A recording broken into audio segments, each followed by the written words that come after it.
Hello friends, welcome to back my YouTube channel. तो हम लोग नवीन सर का जो हैंड रिटन नोट्स है उसको हम लोग रिवीजन कर रहे हैं। ठीक है, तो इस वीडियो का पीडीएफ आप सभी को जैसे ही इस चैनल को सब्सक्राइब करेंगे तो उसके नीचे एक आपको ऑप्शन मिलेगा अबाउट मोर दिस चैनल। उस पर क्लिक करेंगे तो वहाँ आपको एक टेलीग्राम चैनल का लिंक दिखाई देगा। उस पर क्लिक करके आप टेलीग्राम चैनल पर जाकर वहाँ से किसी वीडियो का पीडीएफ डाउनलोड कर सकते हैं। ठीक है, तो आज का जो हमारा टॉपिक है मौलिक अधिकार या फंडामेंटल राइट है। ठीक है, जिसमें स्वतंत्रता का अधिकार पढ़ना है।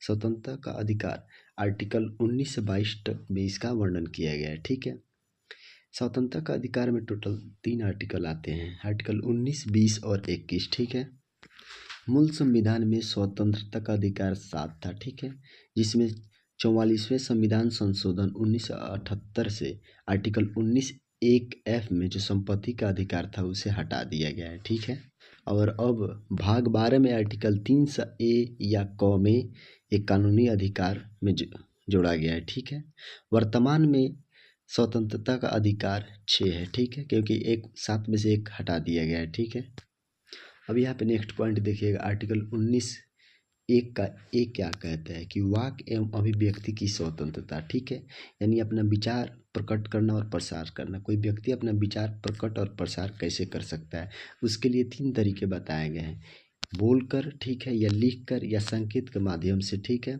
कोई व्यक्ति अपना विचार प्रकट या प्रसार कर सकता है।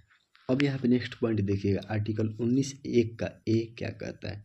इसमें सबसे पहले प्रेस की स्वतंत्रता, दूसरा विज्ञापन का अधिकार, तीसरा इलेक्ट्रॉनिक प्रसारण का अधिकार, चुप रहने का अधिकार, इंटरनेट का अधिकार, विरोध प्रदर्शन का अधिकार, ध्वज फहराने का अधिकार, सूचना का अधिकार। सूचना का अधिकार आरटीआई एक्ट 2005 में है। आरटीआई का full form right to information अधिकार है, इनकी एक सीमा है। ठीक है, जब ये अपना सीमा पार करते हैं तो आर्टिकल 19(2) के तहत इन पर प्रतिबंध या रोक लगाया जाता है। जैसे छात्र जब विरोध आंदोलन कोई करते हैं, ठीक है, और जब वो अपना वो सीमा पार करते हैं तो उन पे जो पुलिस होती है क्या करती है, तो प्रतिबंध लगाना स्टार्ट करती है। ठीक है, यानी कि उनको रोकने लगती है। अब यहाँ पे नेक्स्ट पॉइंट देखिएगा, आर्टिकल 19 एक का बी क्या कहता है कि सभा एवं सम्मेलन की स्वतंत्रता। ठीक है, यानी बहुत सारे व्यक्तियों का एक साथ सम्मेलन कर सकते हैं, एक साथ सभा या मीटिंग बैठा सकते हैं, एक साथ जुलूस निकाल सकते हैं। ठीक है, इनकी भी एक सीमा है, जब आप उन सीमा को पार करेंगे, ठीक है, तो उस पर भी आर्टिकल 19(3) के तहत प्रतिबंध लगाया गया है। ठीक है, जैसे एग्जाम्पल से समझते हैं, चुनाव के समय, ठीक है, क्रिमिनल पीसी 144 की धारा लगाया जाता है। ठीक है, जिसमें 4 या 4 से अधिक व्यक्ति एक साथ नहीं रह सकते हैं। जब चुनाव में बड़ा विवाद होता है तो ये धारा लगाया जाता है। ठीक है, अब यहाँ पे नेक्स्ट पॉइंट देखिएगा, आर्टिकल 19 ए का सी क्या कहता है, संघ या संगठन बनाने की स्वतंत्रता। ठीक है, यानी बहुत सारे लोगों की राजनीतिक पार्टी संगठन बना सकती है। ठीक है, या 2 या 2 से अधिक जो लोग होते हैं वो फॉर्म का निर्माण कर सकते हैं। ठीक है, कंपनी जो होता है वो एक व्यक्ति या एक से अधिक व्यक्ति भी संगठन बनाकर उसको चला सकते हैं। ठीक है, सहकारी समिति में भी जो क्या होता है कि बहुत सारे लोग एक साथ संगठन बनाकर रह सकते हैं। ठीक है, अब इनका भी एक सीमा है। ठीक है, जब ये भी सीमा को पार करते हैं इन पे भी आर्टिकल 19(4) के तहत प्रतिबंध लगाया जाता है। ठीक है, क्योंकि जो राजनीतिक पार्टी होती है जब उनमें कोई बड़ा विवाद होता है, ठीक है, तो उस पर प्रतिबंध लगाया जाता है। अब यहाँ पे नेक्स्ट पॉइंट देखिएगा, आर्टिकल 19 ए का डी क्या कहता है, निर्बाध संचरण की स्वतंत्रता, यानी फ्रीडम टू मूवमेंट, यानी कि आप देश में कहीं भी आ सकते हैं और जा सकते हैं। इनकी भी एक सीमा रखी गई है, जब कोई व्यक्ति इस सीमा को पार करता है या कोई क्या होता है विवाद के समय इस पर रोक लगाया जाता है। आर्टिकल 19(5) के तहत इस पर प्रतिबंध लगाया जाता है। एग्जाम्पल से समझते हैं, जब लॉकडाउन देश में लगा हुआ था, ठीक है, तो उस समय जो है सारे व्यक्तियों को रोका जा रहा था कि आप इधर उधर कहीं नहीं जाएं, आप अपने घरों में रहें। ठीक है, अब यहाँ पे नेक्स्ट पॉइंट देखिएगा, आर्टिकल 19 एक का एक क्या कहता है कि देश में कहीं भी बसने का अधिकार है। ठीक है, लेकिन इनकी भी एक सीमा बताई गई है।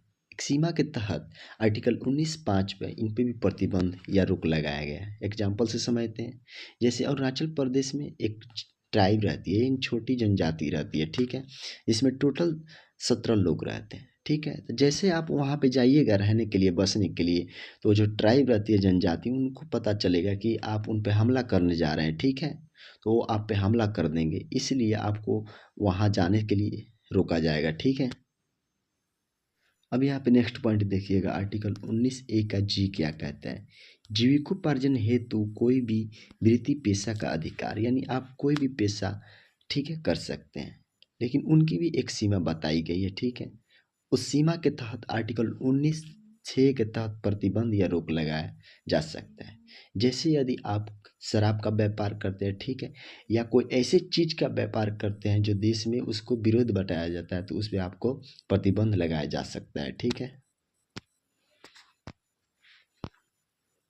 अब यहाँ पे नेक्स्ट पॉइंट देखिएगा, आर्टिकल 20 क्या कहता है कि अपराधों के लिए दो सीधी के संबंध में संरक्षण। ठीक है, नेक्स्ट पॉइंट देखिए, आर्टिकल 20(a) क्या कहता है, कार्योत्तर विधि से संरक्षण, यानी अपराध के समय कानून के अनुसार सजा। ठीक है, यानी कि कोई व्यक्ति अगर मान लीजिए क्राइम करता है 1 जनवरी 2025 में, ठीक है, तो उस समय जो गवर्नमेंट है उसको 10 साल की पनिशमेंट देती है। ठीक है, अगर वह व्यक्ति सेम क्राइम 2026 में कर देता है और 2026 में जो गवर्नमेंट है वो 15 साल की सज़ा रखी है, तो उस व्यक्ति को 15 साल की सज़ा दी जाएगी। 20(1) आर्टिकल यही बताता है। ठीक है, अब यहाँ पे नेक्स्ट पॉइंट देखिएगा, आर्टिकल 20(2) क्या बताता है, दोहरी क्षति से संरक्षण। ठीक है, यानी कि एक ही अपराध के लिए एक बार से अधिक दंड नहीं दिया जा सकता है। ठीक है, अगर मान लीजिए कोई चोर बकरी चोराता है, ठीक है, जिसको सजा दिया जाता है और फिर उसके बाद में जब वो रिहा होता है बाहर आता है, ठीक है, और एक ही परिवार के दो व्यक्ति हैं, ए और बी, ठीक है, एक द्वारा वो सजा उसको दिया जा चुका है, अब बी भी चाहता है कि उसको सज़ा मिले, तो ये नहीं हो सकता, उसको सज़ा नहीं दिया जाएगा। ठीक है, यानी एक गलती के लिए उसको 2 या 3 बार सज़ा नहीं दिया जा सकता, एक बार ही केवल सज़ा दिया जा सकता है। अब यहाँ पे नेक्स्ट पॉइंट देखिएगा, आर्टिकल 20 क्या कहता है कि आत्म अभिशंसन से संरक्षण, यानी कि स्वयं के खिलाफ गवाही सबूत नहीं दिया जाएगा। ठीक है, एग्जाम्पल समझते हैं, अगर कोई मुजरिम छोटा मुजरिम है, ठीक है, जिस पर क्या करती है पुलिस, लाठी बरसा बरसा कर उसे बता रही है कि बता तूने ये बड़ी गलती किया है, बड़ी गलती किया है। ठीक है, और लाठी मार के वजह से वो मुजरिम अगर वो कबूल कर लेता है, ठीक है, फिर अदालत में जाकर अगर वो कहता है कि मैंने ये इनके डर से किया है, तो पुलिस पर भी कार्रवाई की जा सकती है। ठीक है, यानी कि स्वयं के खिलाफ गवाही नहीं दिया जा सकता है। ठीक है, अब यहाँ पे नेक्स्ट पॉइंट देखिएगा, पॉलीग्राफ, ब्रेन मैपिंग, नोकेटिज्म की आत्मा को अभिशंसन माना गया है। ठीक है, मान लीजिए कोई व्यक्ति है जो बिल्कुल मरने के करीब है और उसको बहुत ज़्यादा तकलीफ परेशानी हो रही है। ठीक है, तो इनको ये 3 माध्यम जो है, ठीक है, पॉलीग्राफ, ब्रेन मैपिंग,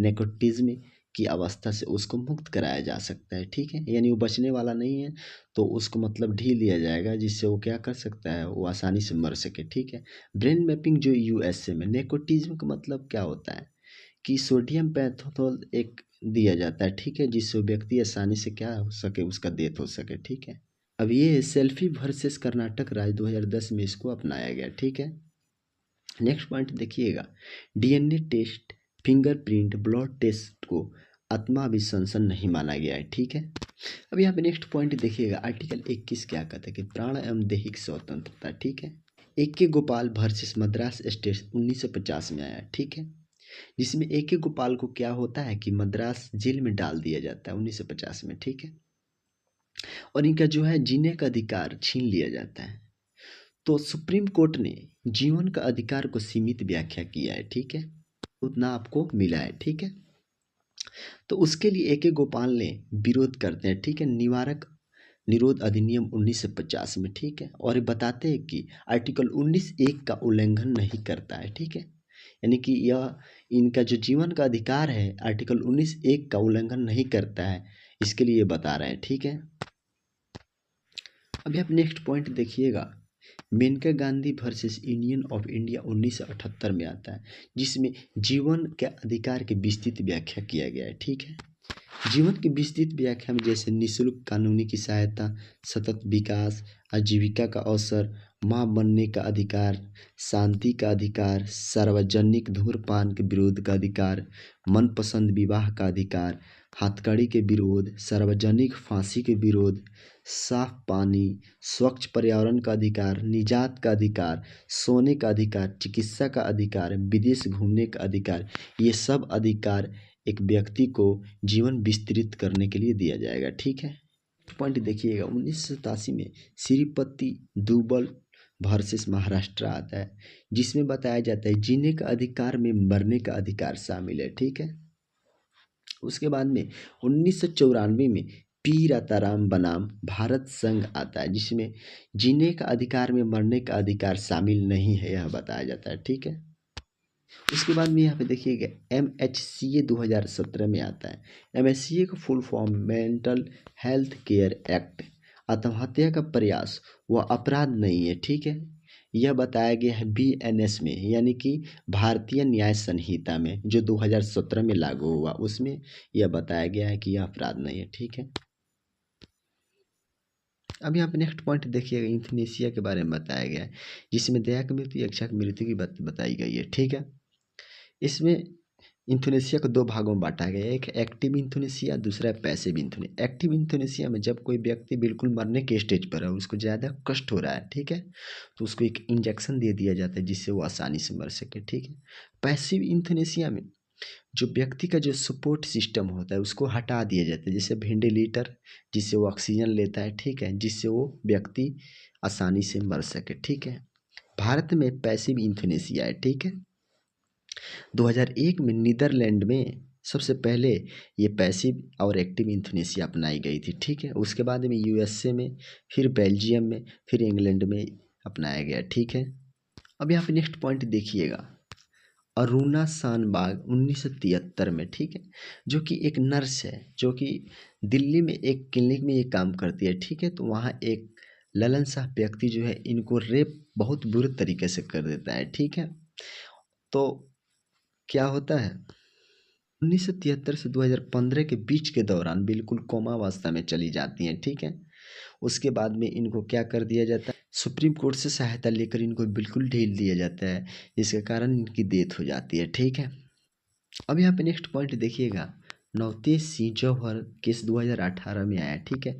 जिसमें सुप्रीम कोर्ट ने कहा समलैंगिकता वैध है। ठीक है। जिससे IPS ने, ठीक है, 377 के तहत इसका विरोध किया। ठीक है।